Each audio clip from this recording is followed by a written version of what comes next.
The Life by Cipe Gas Leak Smoke and Heat Detector is an IoT device that is quite easy to set up. Plug the device into a wall plug. Tap the push button at the center of the device to turn it on. The blue light indicates the calibration process. Now, the device is ready to be used as is. But if the user wants the smart features of the device, download and install the Life Gas/Smoke Detector app from the App Store or Google Play Store. The running green light indicates that the device is yet to be paired with the app.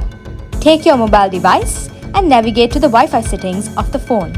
In the Wi-Fi devices list, you will see a device called Life. Tap it and connect. Follow the instructions indicated on the app to pair the device. Now, you're able to access smart features wherever you are.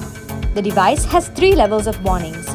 Yellow indicates there is a low risk in the air, orange indicates that there is a medium risk, while red indicates the risk is high.